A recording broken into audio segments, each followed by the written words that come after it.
اس لیے اللہ کا حق پہلا، اللہ کا حق پہلا کہ اللہ کی عبادت کا حق ہے، اور جان مال کے اس لیے دی ہے اللہ نے کہ اس سے اللہ تعالیٰ کا حق ادا کیا جائے، اس کے کلمے کو پھیلانے پر سب سے زیادہ جان مال لگے۔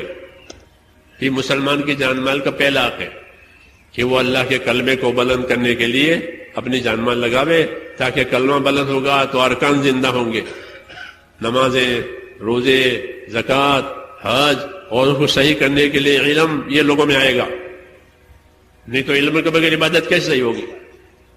اس لیے مسلمان کے مال میں سب سے پہلا حق اللہ کے کلمے کو پھیلانا، یہ صحیح ترتیب ہے کہ مسلمانوں کو جو کچھ دیا گیا ہے وہ دین کے لیے دیا گیا ہے۔ جس میں کہ فوجوں کو، پولیسوں کو جو سامان دیا جاتا ہے وہ ملک کے لیے دیا جاتا ہے، ان کی ذاتی کام کے لیے نہیں دیا جاتا، ان کے ذاتی کام کو ان کو تنخواہ دیتے ہیں، ورنہ یہ سارا سامان وہ ملکی حقوق کے لیے دیے، ان کے ذمہ حقوق ہے، فوج کے ذمہ خارجی، پولیس کے ذمہ داخلی۔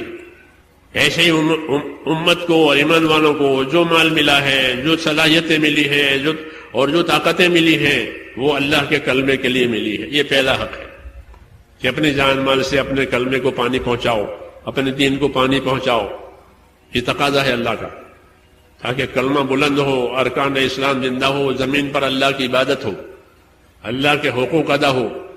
مولانا الیاس صاحب فرماتے تھے لوگ جب اللہ پر جڑیں گے تو آپس میں جڑیں گے، اللہ پر ہی نہیں جڑے تو آپس میں بھی نہیں جڑیں گے، ان کی زندگی میں خلفشار ہوگا، کیوں کہ اللہ پر ہی نہیں جڑے ہیں۔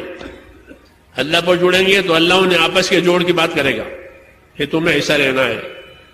جب اللہ ہی سے تعلق نہیں ہے تو ان کے آپس کے تعلقات بھی اپنے اغراض پر ہوں گے، اپنی غرضوں کی وجہ سے ناراض ہوں گے، اپنی غرضوں کی وجہ سے خوش ہوں گے، اپنی غرضوں کی وجہ سے حسد کریں گے، ہاں فخر کریں گے، یہ ہوگا۔ اور اللہ پر جڑیں گے تو اللہ تعالیٰ انہیں حق شناسی کی تاکید کرے گا کہ حق پہچانو۔ اس لیے کلمے کی دعوت ہے، ایمان کی دعوت ہے کہ لوگ اللہ پر جڑیں۔ دنیا ذمہ داریوں کے پورا کرنے کی جگہ ہے، یہاں ذمہ داری ڈالی جائے گی اور قبر میں اس ذمہ داری کا سوال ہوگا، موت تک ذمہ داریاں ہیں۔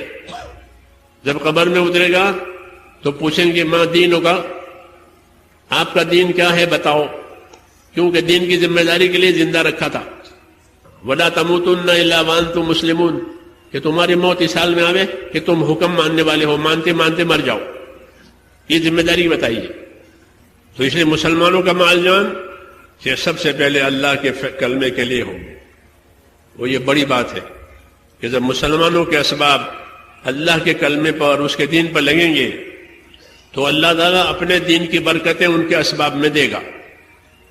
اللہ کے دین میں برکتیں ہیں، اللہ کے حکموں میں برکتیں ہیں، بدلہ بھی ہے، برکت بھی ہے، دونوں ہے، بدلہ بھی ملے گا، برکت بھی ملے گی۔ لیکن کب؟ کہ جب اپنے اسباب کو یہ اللہ پر اور اس کے حکموں پر لگاوے، پھر ان کے اسباب میں برکت دی جائے گی، ان کے اسباب سے ان کی آخرت بھی بنے گی، ان کی دنیا بھی بنے گی۔ اور یہ اپنے اسباب کو حکموں پر نہیں لگائیں گے، اسراف پر لگائیں گے تو ان کی برکتیں اللہ چھین لیتے ہیں، یہ لکھا ہے کتابوں میں۔ مال تو بڑھے گا لیکن برکت نہیں ہوگی، اس لیے جتنا مال بڑھے گا یہ پھنسے گا، اس کی فکر، اس کا ذہن سب اسی میں، اللہ، آخرت، قبر، قیامت سب بھول جائے گا۔ یہی مال کا دھوکہ ہے۔ مال کا دھوکہ کیا؟ یہی کہ اللہ کو، آخرت کو، قبر کو، قیامت کو یہ بھول جاوے۔ اس کو غرور کہتے ہیں کہ یہ غرور ہے کہ دنیا دھوکے کی جگہ ہے، کہ دھوکہ یہ دھوکہ کہ جو اصلی چیز آنے والی ہے اسی کو بھول گیا۔ اس لیے اللہ تعالیٰ ناراض ہوتے ہیں اور دیتے بھی بہت ہیں، ناراض ہو کر بہت دیتے ہیں، ہاں ناراض ہو کر بہت دیتے ہیں۔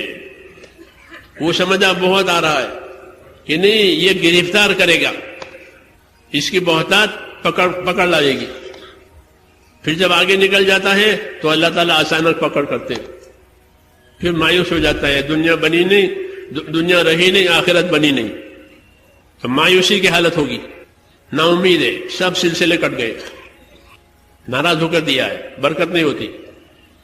اور راضی ہو کر دیں گے کہ برکتوں کے ساتھ دیں گے تو دنیا بھی بنے گی، آخرت بھی بنے گی۔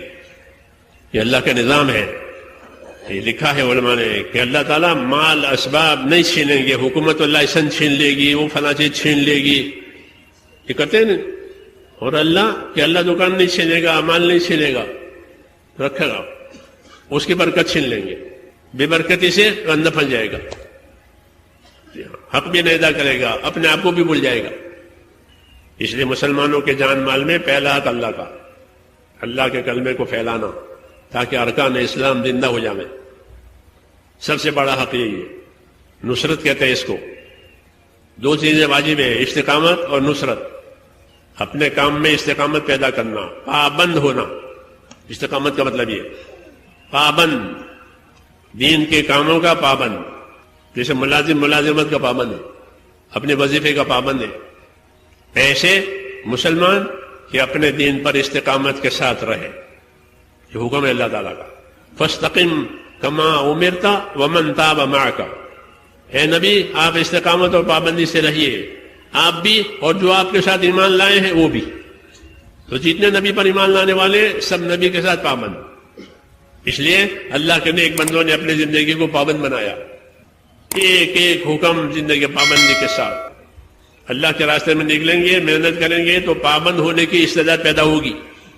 استقامت کی استعداد پیدا ہوتی ہے نکلنے سے، پھر پابند ہو جائیں گے۔ ایک ساتھی ہمارا اب تو بوڑھا ہو گیا ہے، کہ راجا 30 برس ہو گئے، کبھی مہینے کے 3 دن ناگا نہیں ہوئے، 12 برس ہوئے کہ کبھی ہمارا گشت فوت نہیں ہوا۔ پہلے تاریخ میں پڑھتے تھے ہم، سعید بن مسیب فرماتے تھے، سعید بن مسیب کہ 20 برس ہو گئے، کبھی ایسا نہیں ہوا کہ میں اذان سے پہلے مسجد میں نہ پہنچاؤں۔ 20 برس ہو گئے، کبھی ایسا نہیں ہوا کہ میں نے امام کے سوا کسی نمازی کی پیٹھ دیکھی ہو۔ امام کی پیٹھ دیکھی پہلے سب میں، کسی نمازی کی پیٹھ نہیں دیکھی۔ 20 سال ہو گئے، سالوں کی بات ہے۔ اسی سے تاریخ بنتی ہے، اسی سے سوانح بنتی ہے۔ کیوں کہ عمل مسلسل ہو رہا ہے۔ حضرت عمر فرماتے تھے سعد ابن ابی وقاص سے، سعد ابن وقاص قادسیہ کی مہم پر جا رہے تھے، 10,000 مجاہدین ان کے ساتھ۔ فرمایا یہ پورا مجمع تیرے ساتھ ہے، 10,000 آدمی ہیں، ان کو خیر کے کاموں کا عادی بنانا۔ یہ خیر کے کاموں کے عادی بنے ہیں، یہ نہیں کہ یہ آزاد ہو جائیں، ہم تو دعوت والے ہیں، یہ والے ہیں اور کچھ نہیں، یہ دھوکہ ہے۔ تو فرماتے تھے یہ تیرے ساتھ جا رہے ہیں، جان مال لگانے والے ہیں، ان کو خیر کے کاموں کا عادی بنانا۔ کہ اللہ کا راستہ اپنے آپ کو عادی بنانے کے لیے ہے۔ ہم محنت کے بھی عادی ہیں، ہم عبادت کے بھی عادی ہیں، ذکر کے بھی عادی ہیں، خدمت کے بھی عادی ہیں۔ کیوں کہ جب 4 مہینے لگیں گے تو عادی نہیں ہوگا تو اور کیا ہوگا؟ بعض جماعت نماز پڑھنے کے عادی ہیں، خدمت کرنے کے عادی ہیں، دوسروں کو راحت پہنچانے کے عادی ہیں۔ یہی تو اسلامی اعمال، اسلامی اخلاق ہے کہ تفریحی اوقات تفریح کے لیے نہیں ہے، شہرت کے لیے نہیں ہے، یہ تو عادی بننے کے لیے ہے۔ امام غزالی فرماتے ہیں دین پہلے عادت میں آئے گا، پھر عبادت میں پلٹے گا۔ دین پہلے عادت میں آئے گا اور پھر عبادت بنے گا۔ عادت میں نہیں ہے تو عبادت میں کہاں سے ہوگا؟ چھوٹے بچے سے نماز پڑھواتی ہے شریعت، 7 برس کے بچے سے نماز پڑھواؤ، تو حدیث میں ہے کہ تمہارے بچے 7 سال کے ہو جائیں، انہیں کہنا بیٹا نماز پڑھو، بیٹا نماز پڑھو۔ تو 7 برس سے نماز پہ لگایا تو وہ نماز کا عادی ہو گیا۔ اب جوان ہوگا، بالغ ہوگا، اس کو شعور آئے گا تو اب عادت والا، اب وہ نماز عبادت سے پڑھے گا کہ اللہ کا حکم ہے۔ یہ فرمایا کہ دین عادت میں آئے گا، پھر عبادت میں پلٹے گا۔ اور عادت ہی نہیں ہے تو بچپن سے نماز پڑھنے کی، تو جوانی میں تو اور مشکل ہو جائے گی۔ لوگ شکایت کرتے ہمارے بچے نماز نہیں پڑھتے۔ مکہ معظمہ میں ہمارے ایک ساتھی مجھے شکایت کر رہے تھے کہ بیٹا 18 سال کا ہے، نماز نہیں پڑھتا مکے میں۔ وہ یہی ہے کہ عادت میں بات آئی نہیں ہے، تو پھر جوانی کی خواہش ہے، جوانی کا شوق، یہ تو اور بھی اور آگے لے جاتا ہے۔ شباب و جنون، تو اب اس کو نماز اور مشکل ہو گئی، اس کی نیند بھی کہہ رہی ہے، جوانی کی نیند کہہ رہی، تو اس کو نماز اور مشکل ہوگی۔ اس لیے امام غزالی رحمۃ اللہ علیہ یہ لکھا کہ دین پہلے عادت میں آئے گا، پھر عبادت میں پلٹے گا۔ اس لیے ہر کام کو روز کرو تاکہ وہ عادت بنے، پھر عبادت ہو جائے گی۔ مولانا یوسف رحمۃ اللہ علیہ فرماتے تھے کہ عمل میں لگے رہو، اخلاص بھی آتا رہے گا۔ اخلاص پہلے نہیں ہوتا، وہ تو آدمی پابند ہو جاوے تو پھر اللہ تعالیٰ اس کو اپنی رضا کے لیے کرنے کی توفیق دیں گے. یہ میرا بندہ ہے، روز کرتا ہے، تو اللہ تعالیٰ اپنا قرب اس کو عطا کرتے ہیں. وہ اخلاص جب اللہ سے قریب ہونے کے لیے، اللہ کو راضی کے لیے کرے گا، تو فرمایا عمل میں لگے رہو کہ اخلاص بھی آتا رہے گا. اخلاص پہلے دن نہیں ہوتا، وہ تو عمل سے لگاؤ ہو جاتا ہے، پھر بڑھتی رہتی ہے. جیسے پھل، کسی درخت کا پھل، آم کا پھل آم پر آتا، درخت پر آتا ہے تو چھوٹا ہوتا ہے، مزہ بھی صحیح نہیں ہے، رنگ بھی صحیح نہیں ہے، سائز بھی صحیح نہیں ہے، لیکن وہ لٹک رہا ہے، ٹوٹا نہیں ہے، لگا رہا، تو پھر دھیرے دھیرے بڑھتا ہے، وہ بڑا ہو جاتا ہے، پھر اس کا رنگ بدلتا ہے، خوش رنگ ہو جاتا ہے، پھر اندر سے بدلتا ہے، پھر خوشبو آتی ہے، سائز بھی اچھی ہو گئی، رنگ بھی اچھا ہو گیا، خوشبو آتی ہے، میٹھی میٹھی، لوگ سونگ کر کے لیں گے، اور ملکوں میں جائے گا. کہاں جائے گا؟ ملکوں میں، کہ یہ وہ کوالٹی ہے جو باہر جائے گی. کیوں کہ یہ اعلیٰ درجے کی ہے، ہائی کوالٹی، اسے باہر بیچتے ہیں.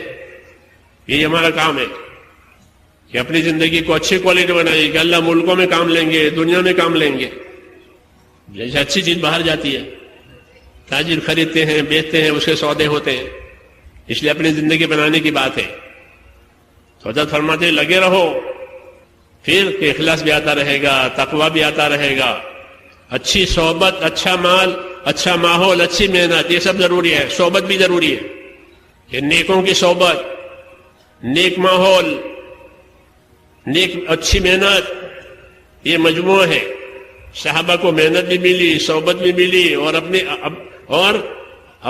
محنت بھی ہوئی، ماحول بھی ملا. دین کی دعوت یہ کس طریقے چلانی ہے؟ اچھوں کی صحبت، نیکوں کی صحبت، علماء کی صحبت، بزرگوں کی صحبت، ان سے فائدہ اٹھانا. ہاں، اپنی دنیا الگ نہیں بنانی ہے کہ ہم تبلیغ والے اور یہ مدرسے والے، یہ غلط بات ہے. دین کے جتنے کام ہو رہے ہیں دنیا میں، وہ سب دین کے لیے ہو رہے ہیں. علم بھی دین کے لیے، ذکر بھی دین کے لیے، دعوت بھی دین کے لیے، رفاہی خدمتیں وہ بھی دین کے لیے. ہمارا ذہن وسیع ہو کہ اللہ کے ہاں سب کا درجہ ہے، سب دین کے لیے کر رہے ہیں. اپنے بارے میں داعی بنو، مدعی نہ بنو. مدعی ہمارا ہی کام ہے، ہمارا ہی کام ہے، ہمارا ہی کام ہے، یہ مدعی ہے.